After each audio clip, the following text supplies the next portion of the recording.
What's up, everybody? I want to tell you about Anchor.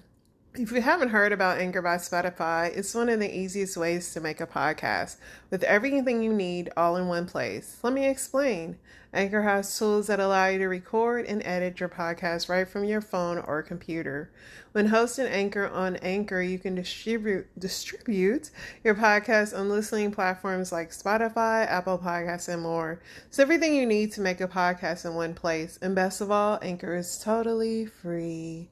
So download Anchor, the app, or go to anchor.fm to get started. And I'm a veteran, so let's hear some more military cadences.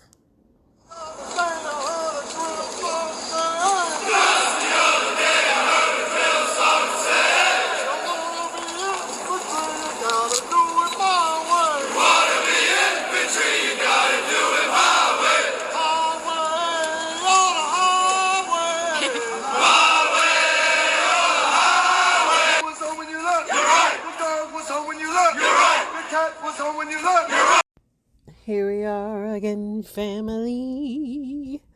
Together again on a Monday night. Let's see who. So the Patriots beat the Cardinals today, 27-13. So that was a Monday Night Football score for you. Let's see what is going on in the news. Let's see what people are crying about on Twitter first. Today's Taylor Swift's birthday, if you guys care. She's 33. For some reason, martial law is trending.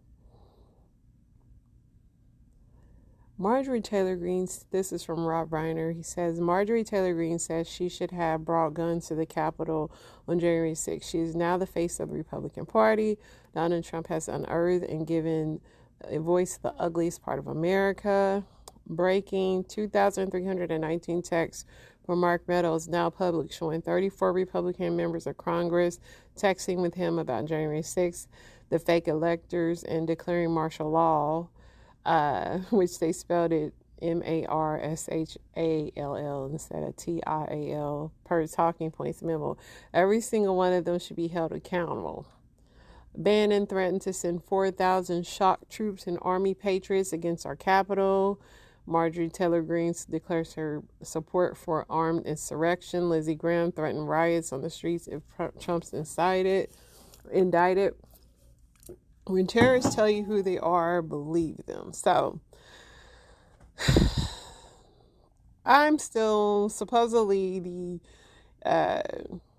Department of Justice is picking this up, so we'll just wait, because you know how this is, man. Like, you just know how it is. So, Sierra Canyon versus Christ the King was airing tonight on ESPN, and if you wonder why that made news, because LeBron James and Carmelo Anthony's son faced off tonight in some basketball. I really don't even know who won.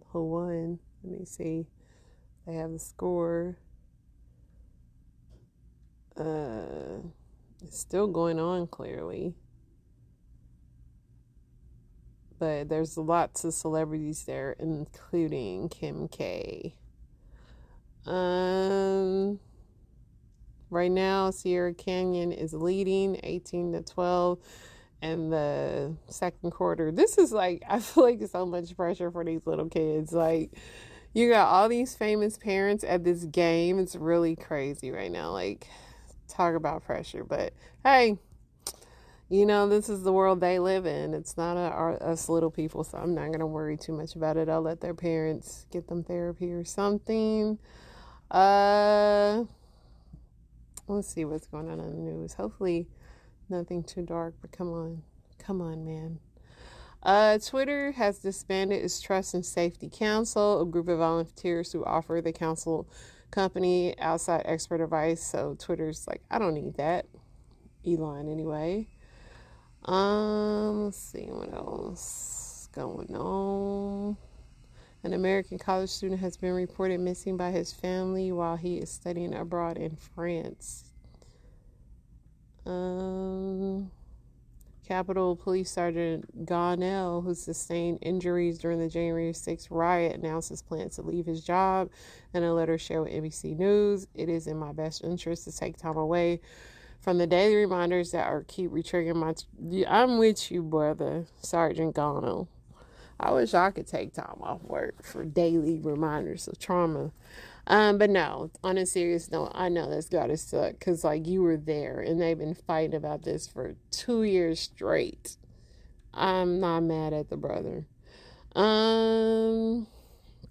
Former astronaut Scott Kelly confronted Elon over using those pronouns. And if you don't know what I'm talking about, listen to yesterday's podcast. Rotating anchors will fill in for TJ Holmes and AB Robach on ABC News. GMA3 reports because they are not bringing them two back anytime soon. So Elon banned somebody from Twitter today for sharing a video of him getting booed at a Dave Chappelle comedy show, which was kind of funny on the banning part. All three audience members said that Elon Musk's tweet was inaccurate and that the booing drowned out the cheering. It was more boos than I've ever heard.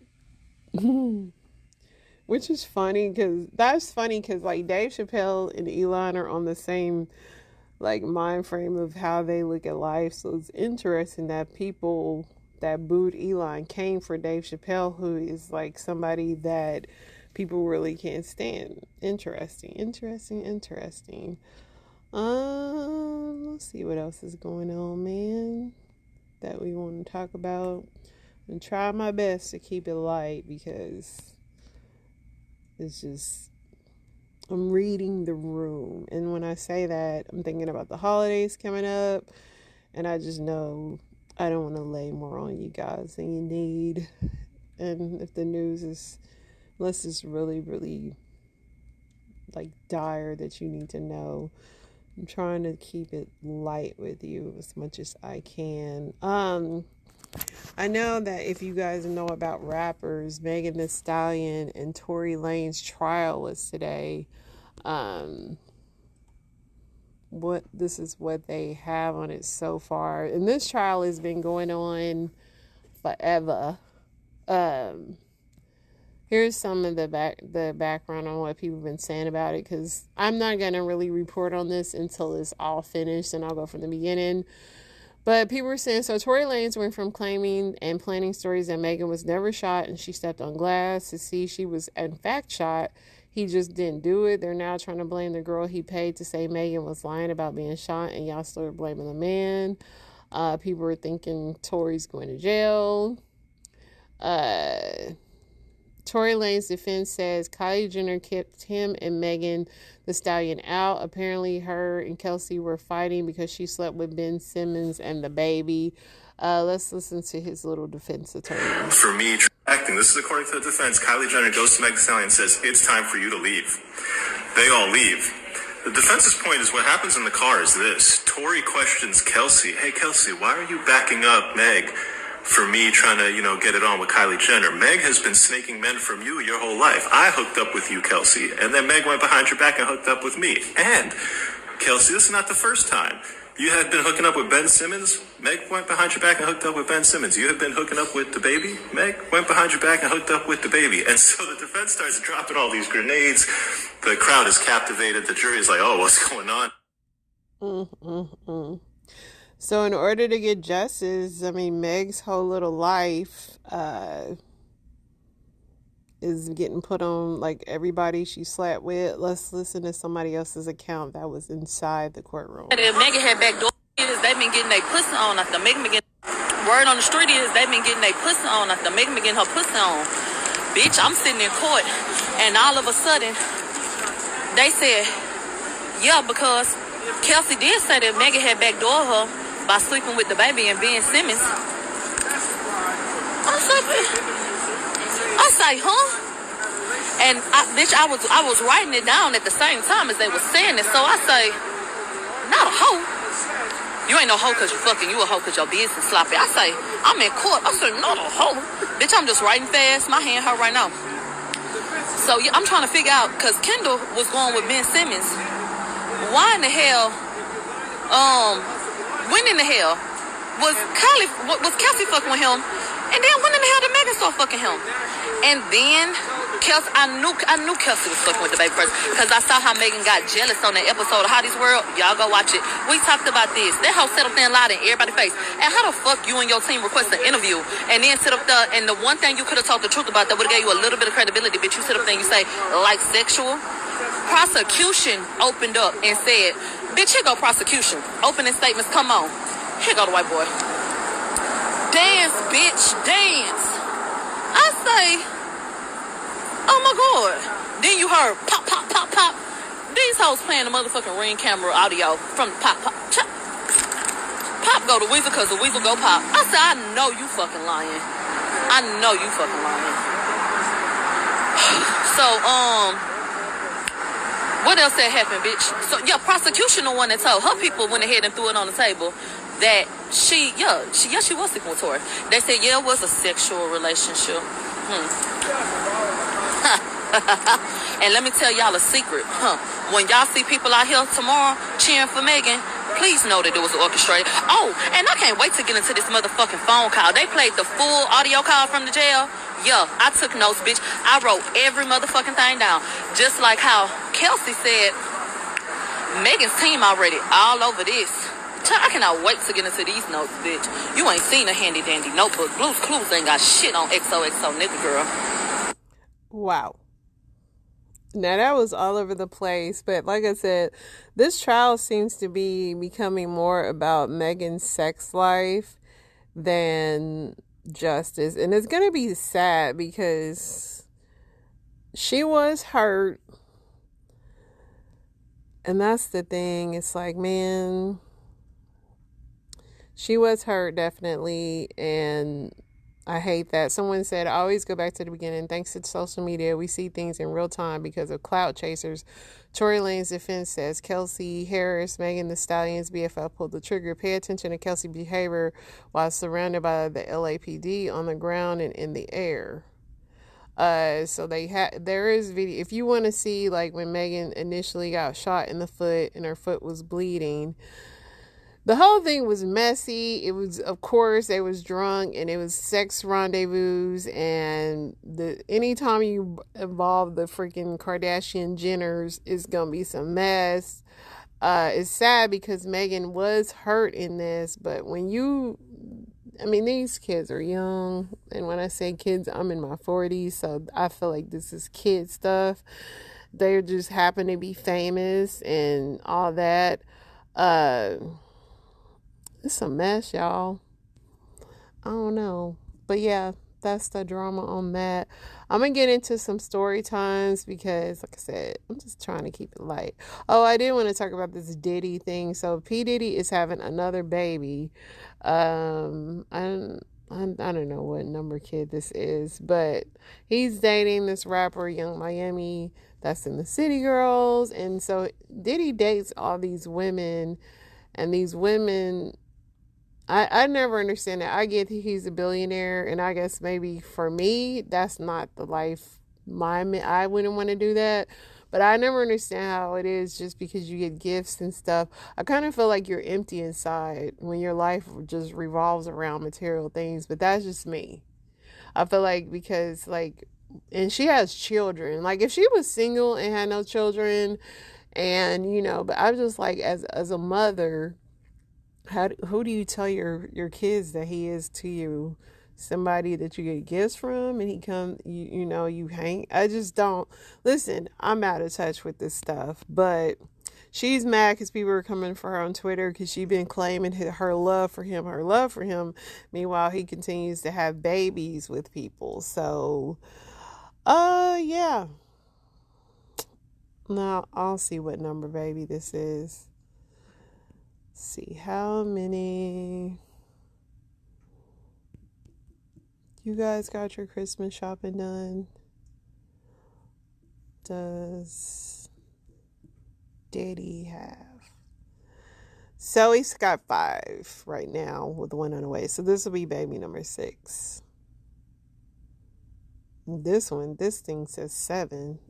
Who knows how many children? 6 or 7, according to the internet. I really didn't care that much, but his newest baby mama, her last name is Tran. I don't even care enough to look up her first name.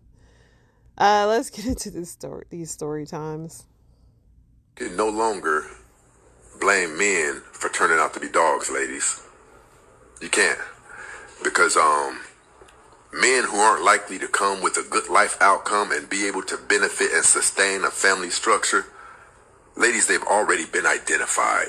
You know who they are. Everybody knows who they are. Everybody knows who they are. There's not a woman on this show tonight who can't discern between two men, which one is probably going to be faithful to her and stick around, and the one that's going to leave her with kids. We all know who they are. So ladies, you don't have any excuses anymore. You can't do that, men or dogs. You knew, and in some cases, your girlfriends told you about this guy before you even locked in with him. Girl, he got babies by so-and-so, and he does this and that. But you chose to continue rocking with him anyway because you heard he slangs that wood like no other, right? These are decisions that you're making. We all know who they are. If they're walking around sagging pants, if they hang out in the streets often, if they're in clubs a lot, if they hang out with their boys a lot, if they don't have jobs, if they still hustle, right? We all know. These are... So I agree with him to a certain extent, but background and how you're raised has a lot to do with everything. So some people don't know what a good man is. They just truly don't. They've never seen one. I mean, they have hopes to have this ideal man you see on TV, but some people are so attention starved that if you just do the bare minimum for them, they love you. They fall in love with you. I mean, I don't know why that's so hard for anybody to understand. That's like if you saw a stray dog on the street and is starving, you give them some scraps, it's going to be your best friend. Like, when people are lacking attention, that's why you have to practice self-love. You have to feed your own spirit because people will take advantage of you. I mean, ask any pimp. But do I say blame the women? No, I blame mental health. Let's go to the next one. I don't talk to you because I don't feel loved and supported as your child. And you should hear me and try to address that and not make me feel even worse for having feelings as a person. This has been years in the making. It has nothing to do with Andre. I will never be perfect in your eyes. There's nothing I can do. And I'm tired of feeling like I can't be a human being.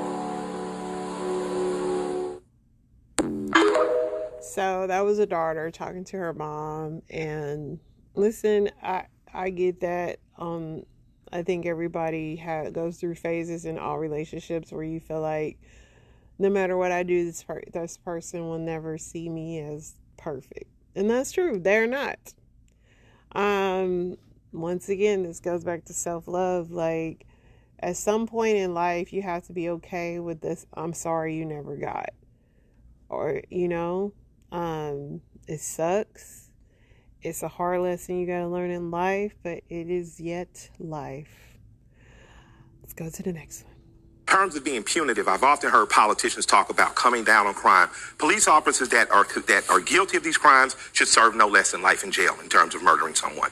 Police officers that do this should have their pensions cut off and paid to the families of those murdered, and the taxpayers don't need to keep paying these suits off. And last but not least, we need to make police officer training longer than 6 to 8 months. It needs to be like a junior college, at least a couple years, and you need to either be reflective of or come from the communities you're policing. Because if not, what you're setting up is a hunter and prey situation, and I think that's what's driven America.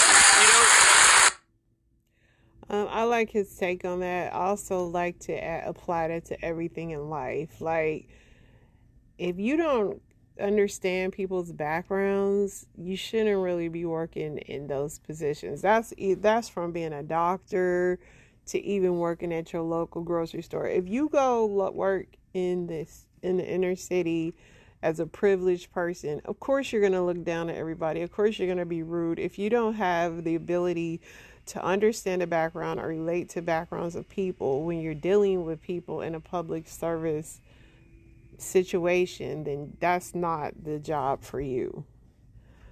So I definitely agree with that, and I think that applies to most things in life. What I see with a lot of young people is trying to make sure that everybody thinks you have more than what you actually have. If you don't have it, then you don't have it. Have what you have. Enjoy that. What's the point if you actually don't have it? That's right. Stop getting your children tested for special ed. I'm going to say this and I'm done. In the post-COVID era, we're seeing a surge of black children be put in special ed.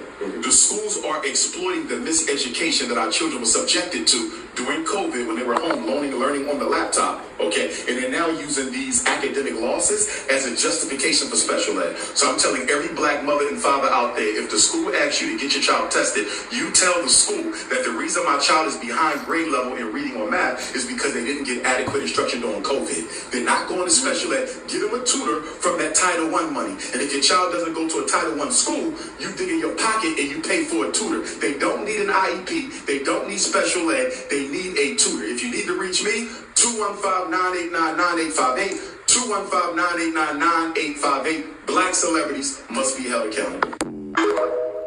So,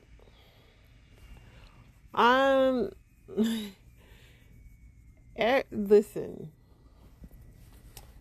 I do not believe that we should tell people how they need to meet the needs of their children, because you, at the end of the day, are not in a household. We live in a society that we're already in a recession. Everybody doesn't have tutor money. You know, most parents for the most part are doing the best they can. I'm not anti-IEP or special education. You know, if your kid needs help, they need help. I don't think, and that's, to me, the problem in our community. People don't even want to admit their kids need help. They're like, no, I'll just get the tutor. Sometimes tutors don't work in the aspect of the special ed / IEP. The teachers are actually in school observing your child, where a tutor is just getting what you did today from one, the lesson plan, and for two, from the child's account. Well, if the kid already has a learning disability, are they really being able to explain to you what they're struggling in? So no, I do not agree with this. I think tutoring is a plus. I think COVID definitely put kids behind. So, I agree with him on the tutor part, if you can afford it. Most people can't afford that. So I am going to have to disagree on that. Let's go to the next one. Women hate women like this, right? You on point, bro. They have a term for women like this. Pick me. They call them pick-me's. I got a definition that says a woman who claims or acts as she is unlike most other women in order to gain attention from men. Women call women who are submissive, Yep. or not loud, or telling the women, like a lot of you see these women now saying, sister, you're at the wrong for behaving in a certain way. They say these are pick-me women, and they are only doing that so that they can get attention from women. Like, a woman can't even be a genuine, try to be good woman without the nigga woman saying, you're a pick-me and you phony and fake and you only doing that. Like, bro, that's horrible. 12 years. And listen, I would be considered one of them women.